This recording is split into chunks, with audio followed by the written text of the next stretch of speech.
Est-ce que l'équipe de France est surcotée? Est-ce que nos joueurs méritent d'être considérés parmi les meilleurs? Salut tout le monde, c'est TMF et aujourd'hui on se retrouve pour une petite tier list. Vous la voyez, c'est la tier list des joueurs qui sont appelés durant ce rassemblement par Didier Deschamps.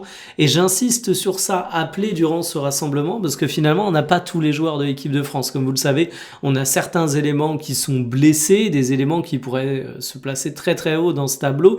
Je peux par exemple parler de Saliba, mais ce qui m'intéressait, c'était vraiment d'être sur cette liste de l'équipe de France. Déjà petit 1, car ce sont ces joueurs qu'on va voir au cours de ce rassemblement et donc c'est eux qui nous intéressent à l'instant T. Et petit 2, il y a toujours des blessés. Évidemment, je souhaite qu'on aille à la Coupe du Monde avec Mbappé, avec Olysée, avec toute la grande armada de l'équipe de France, mais la réalité, c'est que dans la liste que vous voyez ici, il y en a qui vont s'ajouter durant le mondial, parce que normalement il y aura des retours de blessures, mais il y aura peut-être des joueurs qu'on va classer extrêmement bien et qui seront pas présents, donc on va faire avec le matos qu'on a pour le moment. Parce que vous avez sûrement entendu cette fameuse phrase qui dit que en France on a énormément de joueurs de talent, qu'on a un réservoir absolument fou, et j'ai toujours été un petit peu critique là-dessus, même si je reconnais très volontiers qu'on a quand même une génération assez exceptionnelle en France depuis pas mal de temps. Et je me suis dit que le faire sous forme de tier list avec un format que vous aviez apprécié dans le passé, ça pouvait être un truc plutôt cool. Alors je vous explique comment j'ai classé ça. C'est très simple. On a les joueurs que je vais qualifier d'au sommet. C'est des joueurs qu'on pourrait désigner comme des joueurs générationnels. Des mecs qui plient absolument tous les débats et où tu dis wow, on a de la chance de les avoir dans l'équipe. Ce sont les Zidane, les Griezmann, les Franck Ribéry de notre époque. On va dire ça comme ça. Pour faire un raccourci encore plus grand, je pourrais dire que ce sont les joueurs que tous les pays nous envient et où tu te dis forcément quand tu démarres une compétition avec ce joueur, t'as un atout. Et même s'ils peuvent être critiqués dans notre pays, ce sont des choses qui sont complètement incomprises, les critiques à l'international, parce que ces joueurs sont vus comme des cracks absolus. Ensuite, on a la catégorie des top joueurs. Alors le top joueur, c'est pas un joueur qui est au sommet, c'est-à-dire que c'est pas un joueur qui est vu comme forcément générationnel, mais c'est le genre de mec qui a le poids pour être titulaire dans un des plus grands clubs du monde. On parle du niveau à l'instant T. C'est un truc qui me paraît extrêmement important de dire.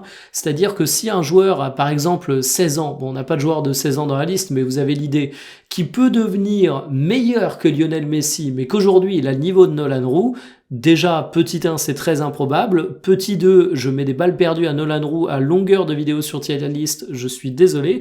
Et petit 3, on le mettra pas comme un top joueur, on le mettra pas au sommet, on le mettra là où on le met pour son niveau en 2026. Ça, c'est important à dire, parce que je sens que je vais me faire taper sur les doigts là-dessus. Donc vous avez l'idée, les bons joueurs, c'est des joueurs qui peuvent être titulaires dans des grands clubs, mais qui sont encore une case en dessous, c'est-à-dire qu'ils sont pas forcément indiscutables, ils sont titulaires parce qu'il y a un contexte qui est favorable. Ce sont des joueurs qui ont le niveau d'être internationaux, très clairement, il s'agit pas de polémiquer là-dessus, mais c'est pas non plus des joueurs que tu vas présenter comme des atouts si tu compares l'équipe de France à d'autres grandes sélections qui prétendent les mêmes choses, à savoir gagner le mondial, comme le Brésil qu'on va affronter, comme l'Espagne, comme le Portugal, vous voyez un petit peu l'idée. Les joueurs qu'on va qualifier de dans la moyenne, alors c'est dans la moyenne des internationaux, c'est-à-dire que ce sont pas des joueurs qui sont dans la moyenne de ce que tu vois en Ligue 1 dans le championnat français, évidemment. Si tu te retrouves dans la liste de Didier Deschamps, tu es dans le haut du panier des joueurs professionnels, autant dire que tu es un joueur absolument excellent.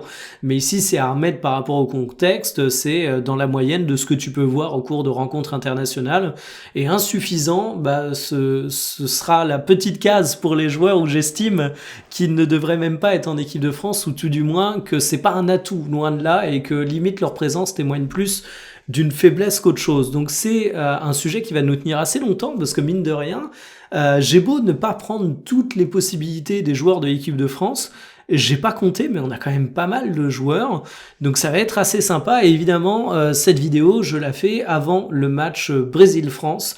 Match amical, certes, mais un match amical particulièrement intéressant, puisque c'est un peu la répétition générale. Et justement, je vous propose une partie avant de rentrer dans le cœur de la tier list sponsorisée par Winamax où on va se projeter un petit peu sur cette rencontre, sur les codes, sur qui est le favori. Ça va être l'occasion de regarder ça en direct ensemble, c'est plutôt sympa par rapport au placement habituel. Je vous rappelle que c'est comme au casino, la maison est toujours gagnante et si vous voulez vous lancer avec le lien en description, vous avez accès à cette petite page et là il y a 2 beaux bonus. Le premier c'est que si vous rentrez le code TMF10 et que vous vous inscrivez via le lien, votre premier pari est remboursé jusqu'à 100 € s'il est perdant et deuxième petit bonus, 10 € offerts en free bet et en plus en toute transparence ça aide la chaîne. Donc on se penche là-dessus. Premier truc à dire, l'équipe de France est favorite. 90% des parieurs vont dessus, c'est une dinguerie. Le côté coq, fier d'être français. Une cote à 2,25, le Brésil 2,70 sur les pronos les plus posés. Il y a la France, les 2 équipes qui marquent, l'incontournable Kylian Mbappé, à voir s'il jouera tout le match ou seulement une mi-temps. Ça peut être un peu joueur d'aller là-dessus. Les gens voient des buts, mais c'est marrant, plus de 1,5 est plus posé que plus de 2,5. Alors c'est évidemment pas les mêmes cotes. Hein. De mon côté, je dois vous avouer que je vais du côté de l'équipe de France. Hein. Clairement, la cote à 2,25 sur l'équipe de France, ça m'apparaît comme étant intéressante parce que 2,25 c'est une grosse cote et je vois quand même les Français favoris. Oui, le Brésil a une belle équipe, mais tout est pas parfait, même depuis que Carlo Ancelotti a débarqué sur le banc. Et j'irais même sur le côté France et les 2 équipes qui marquent à 3,45. C'est un des my match les plus joués, c'est pas pour rien à mon sens. C'est parce qu'on n'a pas notre cher Saliba qui risque de manquer. Et je pense qu'on a quand même affaire à 2 équipes qui sont des grandes puissances offensives. Et je vois un match finalement qui risque d'être un match plutôt sympa. Donc voilà, je vous le rappelle, code promo TMF10, le lien en description, ça vous mène sur cette petite page, ça vous donne des bonus cool de bienvenue et ça aide la chaîne. Retournons à notre tier list. Bon, le premier, c'est Kylian Mbappé. Alors, je vais vous faire une petite confession. De toute façon, cette vidéo, vous l'aurez compris, ces formats, ils sont un peu en freestyle, format long, on prend le temps d'échanger, mais j'ai d'abord fait ma petite tier list comme ça pour voir si j'arrivais à un truc assez cohérent. En fait, j'ai déjà rempli la tier list que vous voyez là, et après je l'ai réinitialisé et je me suis dit, merde, est-ce que je range les joueurs dans un ordre particulier? J'ai essayé de pas trop faire d'ordre particulier. Évidemment, j'ai essayé de pas ranger ça de manière mécanique avec l'ordre qui était déjà spoilé par l'ordre de la salle d'attente, mais je me suis dit, le Kylian Mbappé, je vais le mettre en premier parce que on peut dire ce qu'on veut, hein. Kylian Mbappé, pour moi, il n'y a pas de débat, c'est un joueur qui est au sommet. C'est un joueur qui est au sommet et pour tout vous avouer, je pensais même à lui dans l'introduction quand je vous disais des joueurs générationnels qui peuvent être critiqués dans le pays, mais qui à l'étranger sont vus comme des atouts absolument de façon indéniable. Alors évidemment, désormais en Espagne, on connaît Kylian Mbappé au Real Madrid au quotidien. Il est peut-être un peu désacralisé par rapport à ce qu'on voyait au Paris Saint-Germain, où concrètement, les Espagnols, ils en ont rien à péter de Paris, il faut dire les choses. Ils vont voir les matchs du PSG en Ligue des Champions et c'est tout. Là, ils se rendent compte avec le Real Madrid que, bah oui, il y a des débats toutes les semaines, on s'interroge sur Mbappé, mais bon, vous prenez la sélection espagnole qui s'est tapé quand même un Alvaro Morata pendant pas mal de temps en pointe, vous proposez d'incorporer un Kylian Mbappé, je pense que le sentiment général, ça va être « T'inquiète pas frère, on va faire de la place pour Kylian, il n'y a pas de problème. » Et finalement, Mbappé, bah évidemment, il est au sommet.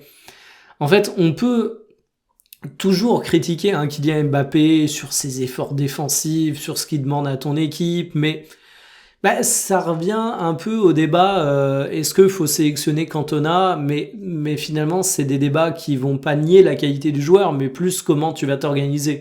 Si on évalue le réservoir français, évidemment Kylian Mbappé il est au sommet, il y a même pas de débat. Ce cher Lacroix, Maxence Lacroix, qui est un profil assez intéressant finalement, parce que Maxence Lacroix est pas amené à être en équipe de France normalement. J'ai fait une petite news TMF sur lui dans le journal, et ce qui est intéressant avec Maxence Lacroix également, c'est que Crystal Palace, qui est quand même pas un club extrêmement médiatisé en France, et par rapport à son parcours, c'est pas un joueur que les Français connaissent beaucoup, hein, parce que Wolfsburg, on va être honnête... Alors là, déjà que la Bundesliga, c'est peut-être pas le championnat le plus regardé en France, mais alors Wolfsburg, à part les usines automobiles, ça parle pas beaucoup aux Français, j'ai envie de te dire.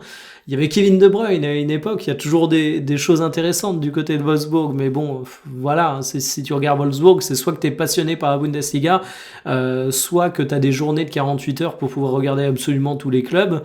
Mais tout ça fait que Lacroix est pas un joueur fondamentalement connu. 40 millions d'euros, quand même une grosse valorisation. Comme je vous le disais, j'en avais parlé dans le journal. C'est un joueur sur lequel j'ai fait mes bons petits devoirs, sur lequel j'ai fait ma session rattrapage, que je juge extrêmement prometteur. Mais là, j'en reviens à ce que je vous disais sur ce cher Nolan Roux. C'est-à-dire que je vais pas classer le côté prometteur des joueurs. Et Lacroix, il est prometteur. Alors, c'est pas un tout jeune joueur, hein, il a 25 ans, mais il est prometteur. Mais aujourd'hui, est-ce que il surnage dans la galaxie des internationaux? Non. Moi, je vais clairement le mettre dans... j'hésite entre dans la moyenne et bon joueur. Je pense que je vais le mettre dans la moyenne pour une raison toute bête. C'est pas tant pour le talent intrinsèque du joueur. Sur le talent intrinsèque, je serais même tenté de le mettre en bon joueur. Mais c'est un joueur qui manque d'expérience, en fait. Si on revient un petit peu à sa fiche... sa petite fiche Transfermarkt, cette saison il joue de la PL certes, hein, mais sinon c'est de la Conference League, quoi. C'est pas un joueur qui est habitué à des compétitions internationales majeures. Oui, il a fait de la Champions League, mais bon, il a fait 6 matchs dans sa vie. On sait que ça compte dans les critères de Didier Deschamps, et au risque d'en étonner certains. Pour moi, ça compte aussi. C'est pareil avec Crystal Palace, c'est pas des matchs où il joue le titre de Première Ligue, voilà, sans vouloir manquer de respect à cette belle équipe. Donc finalement, c'est un joueur que j'aurais tendance à mettre en talent intrinsèque dans bon joueur, mais je le mets dans la moyenne parce qu'il a beau avoir un nombre d'années qu'il ne classe pas parmi les rookies de chez Rookie, il a quand même un petit peu d'expérience. C'est quand même un joueur qui est encore un peu frais dans le circuit international. Lucas Chevalier. Oh, les problèmes. J'avais pas capté que j'avais mis dès le numéro 3 Lucas Chevalier. Classer Lucas Chevalier, c'est quasiment aussi problématique que la tenue de Lucas Chevalier quand il arrive en équipe de France, hein, pour faire une blague. Non, sérieusement, Lucas Chevalier, c'est particulier parce que c'est quand même un joueur qui, dans l'opinion publique, est passé de... C'est le futur de l'équipe de France, on va oublier Maignan, il va devenir le taulier du Paris Saint-Germain, à c'est un sombre numéro 2 qui ne mérite pas d'être même sur le banc du PSG, et Safonov plie les débats. Bon, évidemment, je caricature en disant ça, mais j'ai l'impression que les discours que je décris sont caricaturaux aussi. Donc finalement, voilà. Pour moi, bon, Lucas Chevalier, on peut revenir au manque d'expérience aussi, hein, mais je mettrais quand même en bon joueur. Je mettrais pas en top joueur pour le moment. C'est encore un jeune gardien qui est amené à se développer. Je pense qu'il a vraiment le potentiel pour devenir un top joueur, mais aujourd'hui, sur ce qu'on a vu et sur la phase dans laquelle il se trouve, même si j'essaye de me décorréler un petit peu de la forme du joueur, c'est délicat de totalement l'oublier. Je le mettrai pas dans top joueur, c'est sûr. Et le mettre dans la moyenne, je considère ça quand même assez dur. Je pense que demain, tu me dis qu'on part dans une compétition internationale avec Lucas Chevalier dans les buts pour l'équipe de France. Je me dis pas qu'on a un top du top, je me dis pas que c'est un atout, je me dis pas qu'il est au sommet, évidemment, je me dis pas waouh, amenez-nous qui vous voulez, vous inquiétez pas, nous on a Lucas Chevalier dans les cales, ça fait partie des arguments, mais je me dis pas non plus c'est ok tiers, quoi. Je me dis quand même que c'est un bon gardien. Michael Olysée, bon, pour ceux qui sont des suiveurs réguliers de la chaîne, il n'y a pas trop de suspense, j'ai fait une vidéo qui s'appelle littéralement « Et si c'était lui le nouveau génie français ?» où je parlais pas que de la qualité intrinsèque du joueur, mais aussi de son style, de ce qu'il dégage sur les terrains, avec beaucoup de créativité, beaucoup de côté sensation, où tu as envie de voir ses rencontres, mais je pense que ses performances parlent pour lui. Et rappelons que Michael Olysée, voilà, je vais rappeler un truc tout bête, hein. Quand on dit que tout le monde pourrait nous envier les joueurs que je mets dans cette catégorie, joueur le plus valorisé de Bundesliga, joueur le plus valorisé du Bayern Munich, qui est pas exactement un petit club, 6e joueur le plus valorisé au monde, 2e à son poste, et devant lui, c'est Lamine Yamal. Qu'est-ce que vous voulez que je vous dise? Moi, il y a même pas de débat. Je vais arrêter de parler de Michael Olysée parce qu'il y a rien à dire. C'est pas intéressant. Pas parce que le joueur est pas intéressant. J'en ai dédié une vidéo, mais parce qu'au bout d'un moment, on va pas débattre sur la place de Michael Olysée dans ce classement. Kaloulou. Alors Kaloulou, je vais être honnête, j'ai l'impression qu'il y a eu une hype en fait. Il y a eu une hype Kaloulou au moment où il s'est retrouvé à cartonner au Milan, où tu disais waouh. C'est un mec qui est polyvalent, qui est bon en latéral, qui est bon en défenseur central, qui est jeune, qui progresse. En plus, il est en Italie, championnat de la culture tactique, ça va le porter haut. Et finalement, bon, ce soufflet, c'est un peu dégonflé au gré d'absence, au gré de son transfert à la Juventus. Et aujourd'hui, J'hésite, mais cruellement, entre le mettre en insuffisant et dans la moyenne. Et, et vraiment, j'hésite. Je suis horriblement partagé, et pour tout vous dire, je vous avais dit que j'avais classé les joueurs au tout début, avant de faire la vidéo, et je sais plus si je l'avais classé dans la moyenne. Mais là, j'hésite vraiment à le mettre en insuffisant. Écoutez, je vais le mettre dans la moyenne pour le moment, mais je considère que c'est quand même un peu léger pour être un international français aujourd'hui, Kaloulou. Je considère pas que c'est un atout, je considère pas que c'est un joueur qui ressort particulièrement du lot. J'ai pas un petit peu de mal avec lui, mais je pense que c'est un joueur qui peut encore grandir, mais aujourd'hui, il me vend pas du rêve, quoi. Hein. Et je le mets dans la moyenne, mais ouais, en dessous la croix, par exemple. Passons à Zahir Emery. Ce bon vieux Warren, vous savez que je l'apprécie tout particulièrement. Pour tout vous dire, mon indécision est là, mais je vais le mettre dans les bons joueurs. Je vais le mettre dans les bons joueurs, mais il peut évoluer assez rapidement dans les top joueurs à mon goût, mais je le mets seulement dans les bons joueurs. Faut quand même pas déconner, parce qu'en fait aujourd'hui, au Paris Saint-Germain, il a pas sa place au milieu de terrain s'il y a tout le monde. Au Paris Saint-Germain, quand il est titulaire, tu le mets quand même pas dans la même catégorie que Vitinha ou João Neves. Alors je sais pas si Vitinha ou João Neves vous les mettriez s'ils étaient français en top joueur ou au sommet, mais en tout cas c'est clair et net que il y a Zahir Emery bien en dessous. Là où il peut avoir une carte à jouer, Zahir Emery, et ça c'est une réflexion que je me fais de manière générale sur sa carrière, c'est en tant que latéral droit en fait, parce que le marché des latéraux droits est pas absolument exceptionnel, que si tu arrives à être un latéral droit qui est vraiment bon, tu arrives vraiment à ressortir du lot, parce que dans le sens où si tu regardes le marché mondial des latéraux, j'ai quand même pas l'impression aujourd'hui en 2026 qu'il y a 4000 mecs où tu dis wow. Est-ce qu'il y a beaucoup d'équipes que vous voyez le week-end où vous dites wow, là l'atout c'est le latéral droit? Bah, le PSG avec Hakimi, par exemple, et évidemment, on pourrait en citer d'autres, mais voilà, si t'arrives à être un joueur dominant en tant que latéral, c'est pas la même chose que si t'es au milieu de terrain. Ça pourrait être sa porte à Zahir Emery, mais pour aujourd'hui, simplement bon joueur. Je pense même qu'il y a des joueurs des gens qui le mettraient dans la moyenne. Dites-le moi en commentaire où vous le mettriez, mais moi je trouverais ça bien trop dur. Après, top joueur, ce serait de l'abus, j'avoue. Marcus Thuram. Très très dur à classer Marcus Thuram, mais je pense que je vais le mettre au sommet comme non pardon, je vais pas le mettre au sommet, hein, c'est une blague. Marcus Thuram, c'est toujours la même chose, c'est le mal aimé en équipe de France, c'est le joueur plutôt apprécié en Italie, c'est un numéro 9, il y en a pas énorme de bons talents, mais est-ce que je le mettrais en top joueur? Non, je le mettrais en bon joueur en fait, hein, clairement, parce que il y a un côté Marcus Thuram, ok, on parle de sa valorisation, voyons voir, il est à combien 60 millions 50 millions, Marcus Thuram. On parle du fait qu'il pourrait partir là avant la fin de son contrat de l'Inter, parce que l'Inter aurait besoin de renflouer un petit peu les caisses. Ok, il fait des bonnes choses en Italie, mais si Marcus Thuram était transféré, vous le verriez où? On parle de Kylian Mbappé qui est titulaire au Real Madrid de façon indiscutable. On parle de Michael Olise qui est titulaire indiscutable au Bayern Munich.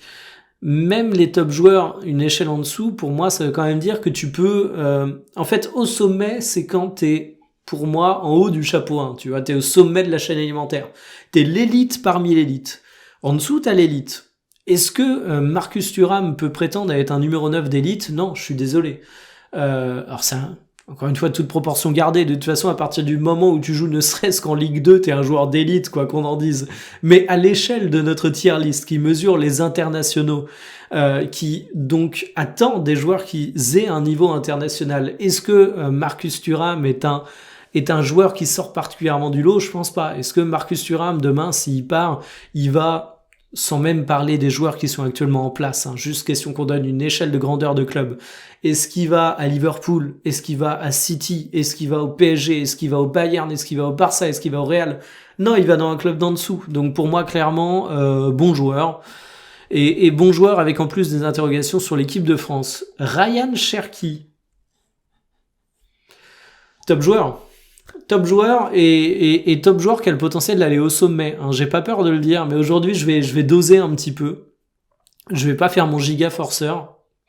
va finir par croire que je suis un Lyonnais à force que je fasse du forcing sur Tolisso et que je fasse du forcing sur Cherki. Mais que voulez-vous, je suis simplement un homme de goût, j'ai envie de dire.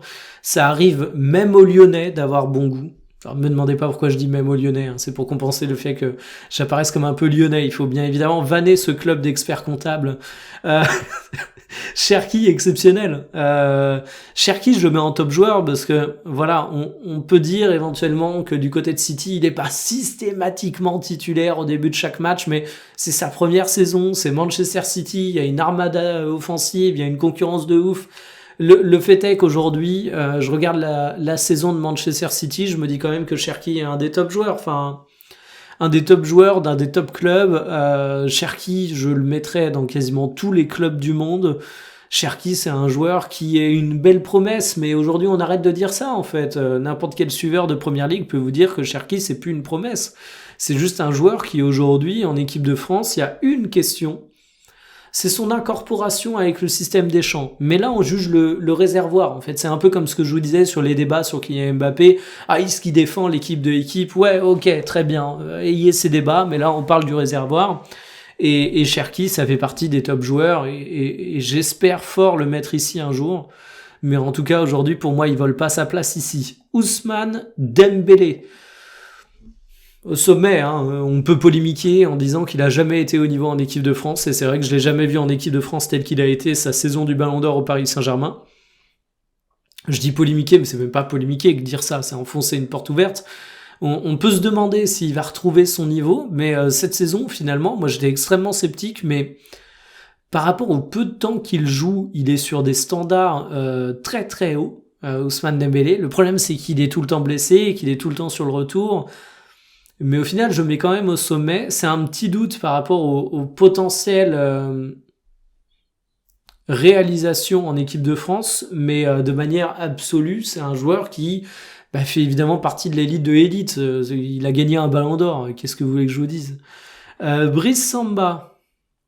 Alors Brice Samba, il est... je veux dire, il est dans la moyenne. En fait, je m'explique. Dans la moyenne, parce que il faut aussi comprendre ce qu'est Brice Samba en équipe de France. C'est pas un joueur qui vient pour être le numéro 1 au poste de gardien de but. Alors vous allez me dire, on pourrait dire la même chose de Kaloulou et de Lacroix, mais au bout d'un moment, les gardiens, c'est pas exactement la même chose. T'as quand même pas la même fonction de concurrence. Tu sais qu'un gardien qui est numéro 3, par exemple, dans une sélection nationale, bon après aujourd'hui, est-ce qu'il est numéro 3 ou numéro 2, c'est une autre question, mais il va pas disputer la moindre minute de jeu.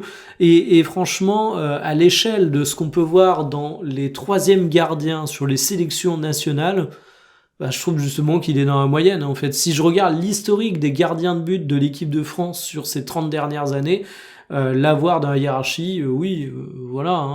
Franchement, ça me paraît pas, ça me paraît pas aberrant. Il y a juste une chose que je me demande. 31 ans, alors me demandez pas pourquoi, dans ma tête, Brice Samba est beaucoup plus vieux. Mais je me fais avoir à chaque fois, hein. J'ai checké parce que j'étais encore parti pour lui donner 33, 34 ans, mais je me fais toujours avoir. Bon, passons. Kolo Muani.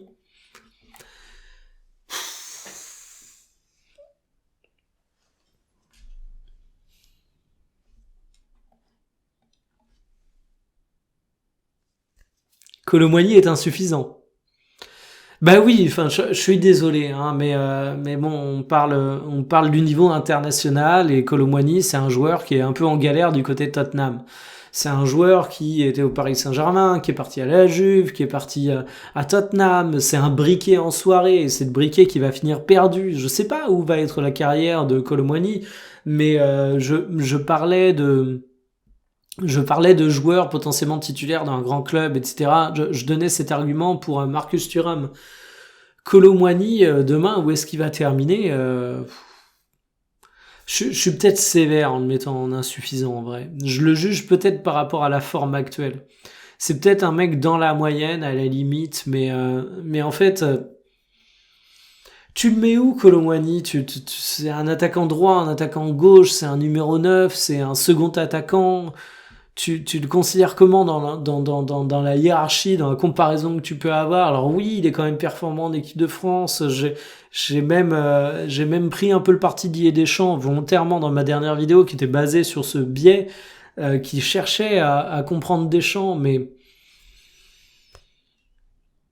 ouais, non, c'est quand même insuffisant pour moi. On y reviendra. Alors, notre cher Upamecano, ou pas, c'est lui. Ou pas Mécano, top joueur. Hein. Moi, ou pas Mécano, de toute façon, c'est pas un joueur qui amène mille et un débats. Hein. C'est un joueur qui a pu parfois avoir un petit peu d'irrégularité. C'est un joueur qui a bien mérité sa prolongation du côté du Bayern Munich. C'est un joueur qui, à mon avis, s'il n'avait pas prolongé, aurait pu justement être titulaire dans un très grand club. Vous me dites demain qu'Upamecano débarque du côté du Real Madrid. Je dis pas ça par chauvinisme parce qu'il est français, mais je me dis wow, c'est un beau coup du Real Madrid, il va faire du bien. Ça fait partie des joueurs que je considère comme étant des certitudes du côté de l'équipe de France.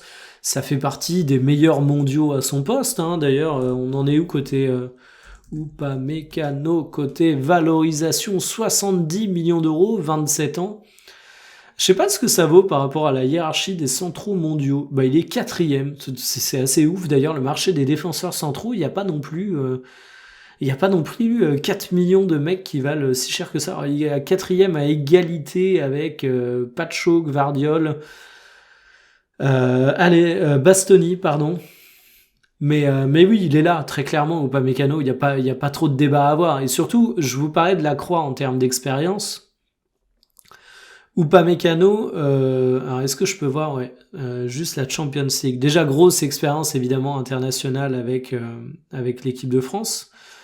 Et si on prend l'expérience en Champions League, 64 matchs, hein, pour un mec de 27 ans, assez impressionnant. Hein. Upamecano, vraiment, je me dis, beaucoup de sélections aimeraient avoir un central comme lui. Chouameni, je l'aurais longtemps mis en top joueur parce que c'est un joueur autour duquel j'ai une cote d'affection toute particulière. C'est un joueur qui a connu pas mal de phases du côté du Real Madrid. J'hésite vraiment. Je vais le mettre en bon joueur pour le moment. Je m'explique. Chouameni, c'est quand même un joueur qui ne fait pas partie des joueurs particulièrement dominants et des joueurs qui vont particulièrement changer une équipe. Je le mets pas au niveau d'un Upamecano ou d'un Cherki. Alors évidemment, c'est pas le même poste, mais je pense que vous comprenez ce que je veux dire par là. Je suis en train de parler de hiérarchie dans le circuit mondial. Alors évidemment, Chouameni, c'est un joueur qui vaut une blinde. C'est un joueur qui joue au Real Madrid. C'est un joueur qui a montré qu'il était capable de s'adapter, parce que j'ai trouvé qu'au Real Madrid, il avait sorti des bons matchs en défenseur central. Il n'y a pas que des bons matchs, mais il y avait des bons matchs, alors que c'est pas son poste d'origine. À Monaco, je me souviens que c'est un joueur que j'appréciais parce qu'il était très très loin d'être le stéréotype du milieu défensif qui était pas capable de jouer plus haut. Mais en fait, je trouve que Chouameni, j'ai du mal à vous dire, ok, c'est cette saison où Chouameni m'impressionne. Cherki, je peux vous le dire, la saison que Cherki est en train de réaliser, même si c'est une saison d'adaptation du côté de City, c'est une top saison mondiale. Chouameni, j'ai quand même l'impression qu'à chaque fois, t'es en mode, ouais, vrai bon joueur, mais voilà. Donc je mettrais dans bon joueur, à la limite un peu entre les deux. Clairement, je vais essayer de faire un peu les hiérarchies à l'intérieur du truc. Alors attention, ça s'avère très foireux. Mais bon, Mbappé au-dessus. Là, je pense que j'ai bien mon truc, quoi. Alors oui, je vais en choquer certains. Je mets Olysée devant Dembélé, mais parce que Dembélé, j'ai toujours ce petit doute sur est-ce qu'il va réussir à maintenir le niveau exceptionnel qu'il a vu. Olysée, pour moi, j'ai aucun doute sur le fait qu'il va nous sortir encore 5 ans, je dis 5 ans, mais plus, hein, tel que ce qu'il fait actuellement au Bayern au top, donc je mets devant Dembélé, Mbappé là. Dans les top joueurs, allez... Bon, le cœur dit Cherki, l'argument de l'expérience, mais Upamecano, voilà. Et dans les bons joueurs, je vais quand même vous mettre Chouamini en premier, après Thuram, après Zaïre Emery et après Chevalier. Dans la moyenne, tac. Ah, je vais mettre ça comme ça. Hop, voilà, ça fait un peu la petite hiérarchie. Vous vous rendez compte. Donc, Chouamini, limite bon joueur, limite entre bon et top joueur. Passons à Lucas Hernandez. Dans la moyenne, hein, clairement. Et j'ai du mal à le classer. Dans la moyenne, mais devant la croix. Dans la moyenne, parce que Lucas Hernandez, pour moi, c'est un joueur qui est très situationnel. Ça faisait très longtemps que j'avais pas employé cette expression, je crois. Mais, enfin, pas cette expression, mais vous m'avez compris. En fait, mon problème avec Lucas Hernandez, c'est que c'est pas un joueur tout-terrain. Alors vous allez me dire, on n'a pas forcément vocation à avoir des joueurs tout-terrain dans tous les clubs, dans toutes les équipes, et je suis bien d'accord avec vous. Mais si à un moment tu veux essayer de faire jouer tes latéraux un petit peu haut, j'ai peur que Lucas Hernandez il soit pas capable de toujours revenir. J'ai peur sur la multiplication des efforts, j'ai peur sur sa contribution au jeu, j'ai peur sur son apport offensif. Alors je vous dis pas que c'est un joueur honteux dans tout ce que je viens de décrire, mais c'est pas forcément son point fort. Et encore une fois, je le mesure à l'aune de ce que doit être un international. Et c'est un joueur qui a de bonnes qualités, ce qui fait que j'hésite limite à le mettre en bon joueur. C'est l'expérience même, Lucas Hernandez, avec l'équipe de France, avec le Bayern Munich, avec le Paris Saint-Germain. Il avait connu l'Atlético Madrid avant ça, donc c'est quand même un mec qui a un sacré CV. Mais j'ai du mal à me dire aujourd'hui que c'est véritablement un atout pour l'équipe de France ou pour une sélection. C'est un joueur qui a sa place dans la moyenne. Mais voilà, Lucas Hernandez, il est là, il est pas là, bas les couilles frère, quoi, j'ai envie de te dire. Je suis désolé, mais c'est un peu le sentiment que j'ai. Passons à ce cher Mike Maignan. Bon ben Mike Maignan, top joueur, hein, top joueur, sans trop de contestation. Top joueur derrière ou pas Mécano, ouais, je pense. C'est difficile à dire en vrai. Je vais pas trop me prendre la tête là-dessus parce que de toute façon, pour être transparent, ce classement-là, il ressemble déjà pas à celui que j'ai fait juste avant de tourner. Et si j'en refais un après le tournage, il sera encore un petit peu différent. Donc vraiment, prenez pas le truc trop au sérieux. C'est plus un prétexte pour qu'on puisse échanger là-dessus. Mais je mets en top joueur parce que en fait, c'est un peu ce que je vous disais sur les latéraux. Où je disais, si Zaïre Emery arrive vraiment à être un latéral dominant, il est dans un marché où t'as pas non plus 4000 latéraux que t'es capable de citer en disant c'est des dingueries. Bah, Maignan, c'est un peu la même chose. J'ai aucune idée d'ailleurs de où il se situe dans la hiérarchie de la valorisation des gardiens. À 25 millions, il a chuté. En même temps, 30 ans, le petit père, hein, il commence à vieillir. 13e gardien de but au monde. Donnarumma, évidemment. Et vous voyez, le marché des gardiens de but, c'est pas des valorisations de ouf, hein. Et voir que le deuxième gardien le plus valorisé, c'est Verbruggen. Alors j'ai rien contre lui, hein, évidemment, hein, mais c'est pour vous dire quoi. Quand t'as deuxième ailier droit au monde, Michael Olise, et que là, bon, la comparaison, voilà, hein, je pense que c'est parlant. Mais en fait, ouais, le marché des gardiens de but est pas exceptionnel, et surtout, en fait, dans les bonnes valorisations, vous voyez qu'il y a beaucoup de jeunes gardiens. Donc évidemment, ça joue en leur faveur, hein, pour la valorisation. La valorisation, c'est qu'un truc, hein. Mais Maignan, même s'il a parfois des passages à vide, même s'il a des phases un peu plus critiquables, même si finalement il est peut-être pas aussi haut que ce qu'on pensait à une époque, je le mets quand même dans les top joueurs, et je considère vraiment que c'est une très bonne force pour l'équipe de France. Konaté. Bon joueur ou top joueur, Konaté? Ah, Konaté. Bon, les top joueurs, en bas. Je vais le mettre sous Cherki même. Konaté, je le mets là, souvent blessé, tout ce qu'on peut connaître. Pas forcément sa meilleure saison avec Liverpool, on peut dire. Mais de manière générale, je considère quand même que si on a un Konaté dans l'équation, c'est vraiment intéressant. Je considère que c'est un joueur qui, s'il n'était pas à Liverpool, serait dans un autre très grand club que j'apprécie de manière générale, hein, il n'y a pas à dire. Lucas Digne, bon soldat, je vais le mettre dans la moyenne. Premier dans la moyenne. Moi, je suis plus convaincu par un Lucas Digne que par un Lucas Hernandez, hein. Lucas Digne, c'est pas forcément le joueur coup de cœur, c'est pas forcément le joueur où quelqu'un va se lever le matin et dire waouh, on a Lucas Digne, c'est exceptionnel. Mais en même temps, il répond un petit peu à ce fameux poste de latéral gauche où t'as pas grand monde, hein. C'est toujours la même chose, toujours la même problématique. Et je trouve qu'il fait plutôt bien le taf. Alors, est-ce que Lucas Digne, je l'enverrai au Barça, au PSG? Je fais exprès de citer des clubs qu'il a fait, évidemment. Faut voir le CV de Lucas Digne. Pas forcément, mais voilà, je le mets là. Pour moi, il est clairement sous les autres que je mets ici. Bon. Wow. J'hésite. Mais déjà, il est appelé ou pas? J'ai un doute. Manu Koné, je me demande s'il n'est pas sorti sur blessure et que c'est une des dernières actualités. Est-ce qu'il est blessé? Est-ce qu'il est blessé, notre cher Manu Koné? Oui, bon, on va le placer en speed. 20 avril. Eh, il est blessé. On va le placer en speed, je vais le mettre dans la moyenne. Honnêtement, je serais même tenté de le mettre dans les bons joueurs. Allez, tac, bon joueur. Bon joueur, comme ça me permet d'équilibrer un petit peu la liste. Je le mets en bon joueur parce que je pense que si c'était un joueur qui évoluait dans une équipe un petit peu plus hypé que notre petit Roma, ce serait un joueur dont on parlerait bien plus. Je considère que c'est un vrai talent qui apporte beaucoup de choses, qui en équipe de France est vraiment excellent. Et vous savez quoi, je vais même le monter au-dessus chevalier, on va dire ça comme ça. Vraiment bon joueur, Manu Koné. J'ai pas trop envie de disserter là-dessus parce qu'honnêtement, il a pas sa place dans la grille étant donné que c'est une erreur. J'avais préparé le sujet il y a quelques jours et du coup il était pas encore blessé il me semble à ce moment-là. Akliouche, dans la moyenne. Bah oui, Akliouche dans la moyenne. Akliouche il est capable de choses exceptionnelles mais il est capable aussi d'être un joueur qui est juste un très bon attaquant de Ligue 1 et un très bon attaquant de Ligue 1 ça donne un international dans la moyenne pour moi. Je sais que ça en choquera certains, mais regardez au cours du mercato estival précédent, vous voyez un petit peu ces joueurs-là, quel genre de club ils peuvent attirer, quel genre de montants peuvent être posés sur eux. Akliouche, les prétentions de l'AS Monaco autour de lui étaient à peu près autour de ça, et finalement, il est resté à Monaco. Ça en dit long. Et il y a un autre truc, c'est qu'en fait, Akliouche, moi, il m'a pas mal déçu cette saison à certains moments où je me disais, l'AS Monaco est une équipe qui est en souffrance.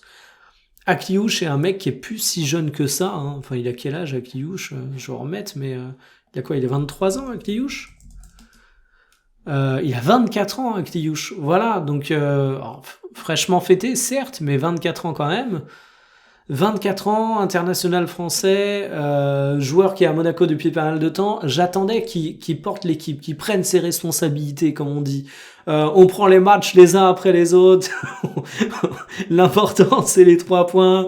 Le joueur doit prendre ses responsabilités. Ou la spéciale Nabil Djellit, quand il sait pas quoi dire sur un joueur, c'était un délire avec des potes, mais à l'époque, ça date de l'équipe du soir, mais des années, il disait que des joueurs étaient solides sur leurs appuis.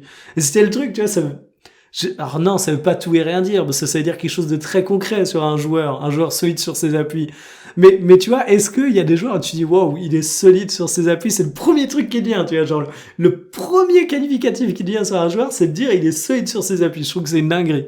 Et vraiment, pour moi, c'est le genre de truc un peu passe-partout que tu vas dire, où finalement, on pourra jamais complètement démonter ton truc. Bon, même, tu vois, même un joueur, j'en sais rien. Je fais une grosse digression, mais tu prends un joueur comme Neymar. Je vous dis qu'il est solide sur ses appuis. Vous pouvez me dire, ah non, tu déconnes, Neymar, il tombe toujours, il plonge toujours, et je suis d'accord avec vous. Neymar, il est connu pour ça. Il est connu pour ce petit côté plongeur. Mais en même temps, Neymar, quand il a pas envie de plonger, il est capable de résister à une sacrée pression. Et ça, il faut se rendre compte de ça sur certaines actions. Et du coup, bah oui, on peut dire que Neymar est solide sur ses appuis. Mais bref, je me suis perdu. Pourquoi je disais ça ? Je sais même plus de quel joueur je parlais. D'Akliouche. Oui, parce que je disais qu'il devait porter ses responsabilités. J'étais dans les phrases un peu clichés. Ben, en fait, ouais, pour moi, quand t'es un bon joueur, c'est que t'es capable de porter ton équipe. Quoi qu'on en dise, Tchouaméni, il y a des matchs où le Real Madrid était en galère, où il était pas à son poste et où il a quand même fait le taf en défense centrale. Marcus Thuram, on a beau ne pas beaucoup l'apprécier en France, du côté de la Serie A, moi je l'ai vu parfois faire des matchs de grand attaquant en n'ayant pas peur des mots avec l'Inter. Zahir Emery, quand le PSG faisait énormément tourner à certains moments, qui se retrouvait à être un petit peu le taulier au milieu des minots, ben il était clairement au niveau. C'était le mec qui portait son équipe. Moi, je vais pas vous faire ça avec tous les joueurs, mais vous avez compris l'idée. Akliouche, il m'a déçu, il m'a pas montré qu'il était capable de faire ça. Alors, le paradoxe d'Akliouche, ce que je vous disais en début de vidéo, en fait, c'est que Akliouche, demain, c'est un joueur que je peux mettre en top. Demain, vous me dites, Akliouche, il se trouve là, ça me choque pas, hein, il a ce potentiel. Mais aujourd'hui, je le mets où ? Je le mets dans la moyenne. On commence la Coupe du Monde 2026 aujourd'hui avec Akliouche, sans même parler de sa forme, qui était bonne d'ailleurs. Il est en train de retrouver de la forme, mais je le mets pas comme un atout incroyable en équipe de France. C'est pour moi un international relativement moyen. Tu te dis pas que c'est un atout pour la France d'avoir Akliouche quand tu regardes que tu joues contre le Brésil, le Portugal, l'Espagne, n'importe quelle grande sélection. Voilà, je pense avoir suffisamment dégraissé sur le cas Akliouche.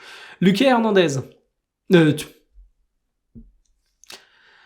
Bon, c'est pas trop grave de faire un lapsus quand on parle de frère, hein, on est d'accord. Moi qui fais toujours des lapsus. D'ailleurs, ça, c'est un truc, seuls les très très anciens le savent, mais parfois j'ai des lapsus, on peut dire, ah, c'est des lapsus révélateurs et tout, ou alors, ah, il est pas sûr du nom d'un joueur. Je sais plus comment j'avais appelé Olivier Giroud, mais j'avais changé son prénom au cours d'une vidéo. C'est exceptionnel, ça. Genre, je sais pas pourquoi, mon cerveau avait tilté, et Olivier Giroud, je pensais que c'était ça, Antoine Giroud. Je vous dis une connerie, c'était pas ça, mais j'avais employé ce prénom.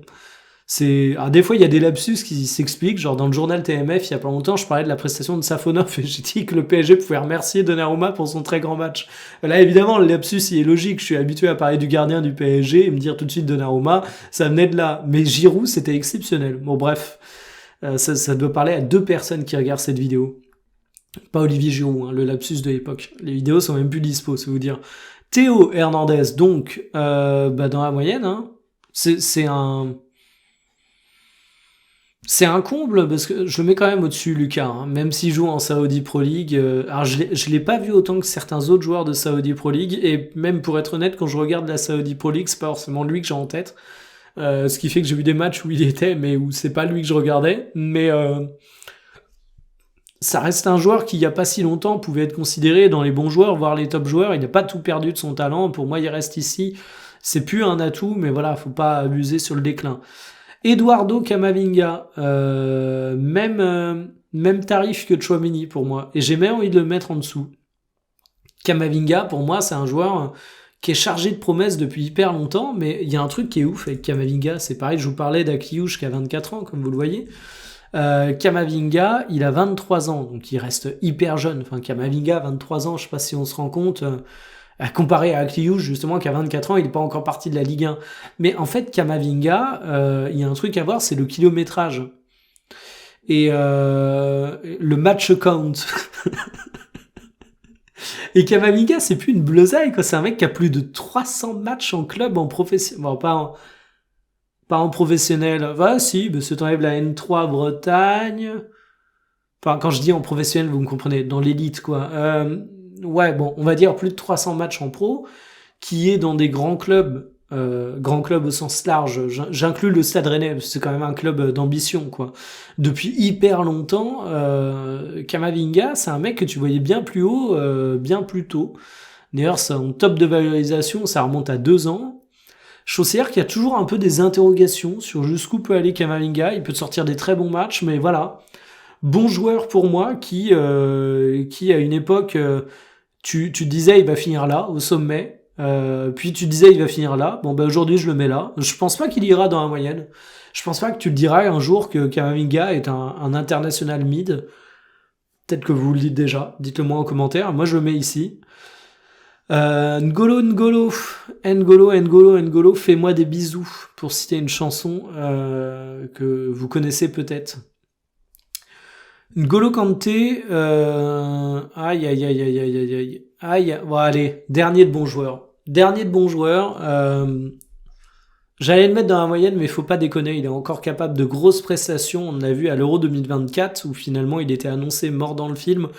Et je vous avais fait une vidéo d'ailleurs à l'époque où j'avais dit non, pour moi il a encore le niveau, il n'y a pas de problème là-dessus. Ce que je crains, c'est l'enchaînement des matchs à haute intensité. Effectivement, il y avait un petit peu décliné durant la compétition, mais je le mets quand même dans les bons joueurs.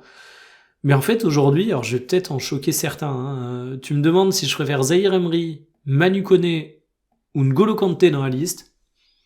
Je fais d'abord sauter N'Golo Kanté, parce que je considère que c'est un joueur qui a montré durant l'Euro qu'il était capable de se fatiguer un petit peu quand t'es sur une compétition en mode tournoi où t'enchaînes beaucoup de matchs, etc. L'Euro 2024, ça commence à dater un petit peu. Le poids des années n'épargne personne. Stromae dit qu'il n'y a que Kate Moss qui est éternel. N'Golo Kanté n'est pas éternel. Donc voilà, je le mets là, mais ça me crève un peu le cœur. Voilà. Malo Gusto, pour moi ça va un peu là. Malo Gusto, c'est vraiment le Manu Koné bis, j'ai envie de te dire. C'est-à-dire que c'est pas le mec qui évolue dans le club le plus médiatisé, même si évidemment on parle beaucoup plus de Chelsea que de la Roma. C'est le mec où tu te dis dans son propre club, alors, parce que Chelsea est supérieur à la Roma, hein. Entre Malo Gusto et Reece James, j'ai beau être français, je prends quand même Reece James matin, midi et soir, hein. Mais il y a ce côté, c'est un bon joueur qui est capable de sortir des bons matchs, mais qui est pas non plus un top joueur. Bon, gros potentiel, Malo Gusto, je pense, mais aujourd'hui je le mets ici. DD14. Ah, attendez, là, il faut que je... C'est une vidéo où on fait des dégressions. Est-ce que j'ai le droit de parler de DD14? J'avais fait un tweet sur le sujet pour dire que je trouvais le blaze DD14 absolument ridicule. Alors comment c'est venu sur la table? C'est que il y a eu un petit buzz autour du fait que Désiré Doué a déposé des marques liées à son nom. Chose que je critique pas du tout, parce qu'en fait, il y a des gens qui disaient « Ah, il a le boulard ». Maintenant, il a pas le boulard. Hein. T'appelles Désiré Doué, t'as une image qui vaut de l'or, t'es un phénomène footballistique. Évidemment, tu vas déposer des marques liées à ton nom pour te protéger, au-delà même de toi faire du business avec, pour éviter que des gens fassent du business avec ça. Et du coup, c'était tout à fait logique, mais il avait déposé un peu tout. Il y avait du Just Doué que je trouvais super stylé pour le coup, et il y avait du DD14. Alors déjà, moi, ça me fait marrer parce que les diminutifs comme ça des joueurs, il y a R9 pour Ronaldo le Brésilien, il y a CR7 bien évidemment l'iconique. Une fois que t'as dit ça, des joueurs comme ça qui sont hyper identifiables, en plus si je dis pas de conneries, il a le numéro 20 en équipe de France, notre cher DD14, et DD, moi il y a vraiment la pub française des jeux, DD, et tu vois DD c'est le nom du mec de 60 ans qui est au PMU à boire ses verres de vin rouge alors que t'es un mardi à 10h quoi. Donc ça me fume vraiment le surnom. Mais bref, et si on parlait un petit peu de football? Dédé. Dédé. Allez, bas des top joueurs. Bas des top joueurs. Je le mets pas au sommet, faut pas déconner aujourd'hui. Entre Dembélé, Michael Olise et Kylian Mbappé, y a quand même une différence avec notre cher Désiré Doué. Désiré Doué, c'est un très très bon joueur actuellement. C'est un joueur qui a sa place en tant que titulaire dans des très grands clubs. Pour moi, c'est clair et net, mais c'est un joueur qui a encore besoin de progresser, qui est encore jeune. Et ça, j'ai l'impression qu'on a tendance à l'oublier, en fait, parce que ça a été le héros de la Champions League, la révélation de la deuxième partie de saison du Paris Saint-Germain. Mais justement, il y a 1 an et demi, Désiré Doué, il était à Rennes. Hein. Malgré tout le respect que j'ai pour le Stade Rennais. Hein. Il y a 1 an, Désiré Doué, il était sur le banc du Paris Saint-Germain. Hein. Bon, désormais, on est en mars déjà, le temps passe vite, donc pas non, mais vous m'avez compris. En fait, Désiré Doué, il a une demi-saison absolument fabuleuse au Paris Saint-Germain, une Champions League qui marquera à jamais de son empreinte. En fait, c'est dans l'histoire, personne ne lui enlèvera. Une 2 tiers de partie de saison cette année relativement bonne, franchement, mais qui met pas tout le monde d'accord et qui le place pas parmi les joueurs Fury class et générationnels. Oui, Désiré Doué, je pense que ce sera logique à terme de le mettre ici. Pour le moment, moi, je le mets dans les top joueurs. Hein. Limite, risque d'en choquer certains. Hein. La saison de Cherki m'impressionne plus que la saison actuelle de Désiré Doué. Donc je le mets là. Adrien Rabiot. Ami marseillais, où mettriez-vous Adrien Rabiot? Ami parisien également. C'est marrant, hein, Monsieur Rabiot, c'est un joueur consensuel dans le sens où il a réussi à se faire haïr des Parisiens et des Marseillais, ce qui est quand même assez fort. On dirait un journaliste du journal L'Équipe, ou de n'importe quelle rédaction finalement, ou n'importe quel youtubeur. Hein. Je pense qu'il y a des Marseillais qui pensent que je suis pro-parisien, des Parisiens qui pensent que je suis pro-marseillais, alors qu'en réalité, je suis pro-FC Nantes, mais tout le monde en a rien à péter du FC Nantes, donc ça dérange personne. Et en plus, je suis plutôt gentil avec le Stade Rennais, donc les Rennais vont même pas me le reprocher. Ils vont me vanner et avoir pitié, c'est encore pire. Là, je regarde la caméra en ayant l'air triste, hein, si vous écoutez seulement. Adrien Rabiot, ben moi je le mets en bon joueur. Alors je vais pas déconner, hein, je vais peut-être pas le mettre au niveau de Tchouaméni, hein, mais Adrien Rabiot, moi je le trouve bon au Milan, je le trouvais bon à l'Olympique de Marseille, je le trouve bon en équipe de France. Le problème avec Rabiot, c'est que il faut pas attendre des merveilles de Rabiot. Enfin, je veux dire, tout le monde connaît les lacunes de Rabiot, tout le monde sait qu'Adrien Rabiot, ce sera jamais Pedri, mais au bout d'un moment, Adrien Rabiot, c'est quand même pas un joueur qui déçoit, et je pense que c'est quand même une valeur sûre, en fait. Tu me dis que t'es dans une finale de Coupe du Monde et qu'à la 60e, t'as un blessé au milieu de terrain, que tu dois faire rentrer Adrien Rabiot, bah je me dis pas de problème, c'est un bon joueur, il va être capable de faire le taf. Alors évidemment, c'est pas le joueur où je me dis l'entrée d'Adrien Rabiot. tout le monde retient son souffle. Il va plier le débat. La magie va rentrer sur le terrain de foot. En plus, il suffit qu'il fasse un peu froid. Tu connais Adrien, il a peur de se blesser. Mais cette ref commence à dater d'ailleurs. Mais non, je le mets là. Franchement, plutôt rassuré. Et le dernier, notre cher Hugo Ekitike, confiant à l'approche du duel face au Paris Saint-Germain. Hugo Ekitike, pas top joueur hein, pour moi. Hein. Pas top joueur, je suis désolé. Hein, j'apprécie ce qu'il fait à Liverpool. Je trouve qu'il a des qualités indéniables dans le jeu, mais aujourd'hui, c'est pas un joueur que je mets encore ici. Je vais plutôt le mettre là, un peu dans les mêmes eaux que Marcus Thuram, en fait. Devant Marcus Thuram, évidemment. Mais aujourd'hui, je considère... je le mets devant Kamavinga, mais bon, il faut pas prendre ça au pied de la lettre. Mais voilà où je mets à peu près Hugo Ekitike, c'est que pour moi, c'est un bon joueur. Faut pas oublier qu'Ekitike, c'est pareil. Hein. Alors là, pour le coup, la valorisation va pas plaider en faveur de mon argumentation, hein, parce que 90 millions d'euros, ça fait d'Hugo Ekitike le 5e avant-centre mondial. Mon Dieu, 5e avant-centre mondial. Et devant lui, il y a Haaland et Mbappé, joueurs générationnels. Dembélé, que j'ai aussi mis générationnel.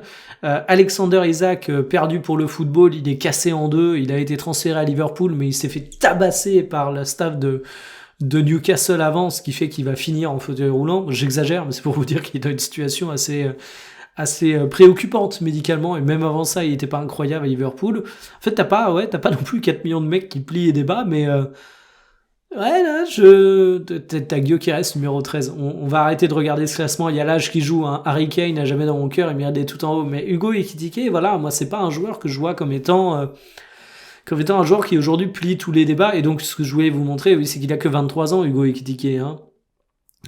Hugo Ekitike, tu regardes son parcours. C'est quelques matchs en Ligue 1 du côté du Stade de Reims où il a déjà peu joué, ça on le rappelle pas assez, mais 1276 minutes de jeu parce qu'il y avait notamment des blessures de son côté. Une arrivée au Paris Saint-Germain, synonyme d'échec, mais à cause de la concurrence, j'aurais du mal à lui mettre sur le dos. Et après, finalement, une saison et demie du côté de la Bundesliga, une saison et demie évidemment très très réussie, mais ça reste Francfort en fait. Et de l'expérience à très très très haut niveau, et Ekitike, on n'a pas tant que ça.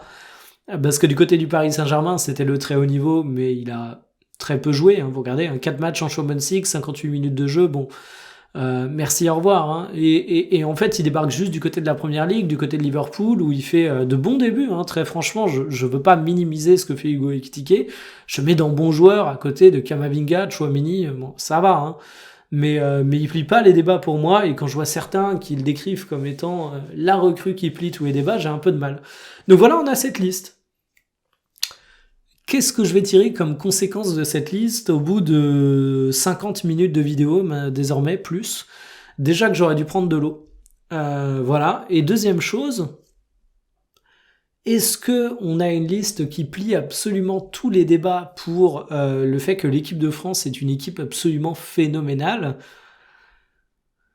En fait, déjà, on a une équipe déséquilibrée. Alors, évidemment, on aurait eu aucun absent, on aurait peut-être une structure de liste un petit peu différente. Mais au sommet, là, j'aurais par exemple mis un Saliba, mais là, du coup, on a 3 attaquants, dont un attaquant qui a jamais vraiment donné satisfaction en équipe de France. Sur les top joueurs, on retrouve encore une fois 2 attaquants, mais bref. Et en fait, on a toute une catégorie, là, le gros de notre effectif, qui sont des joueurs... J'allais dire des joueurs mid. Évidemment, non, il y a ceux que j'ai classés comme bons joueurs, je les considère pas mid, vous vous en doutez.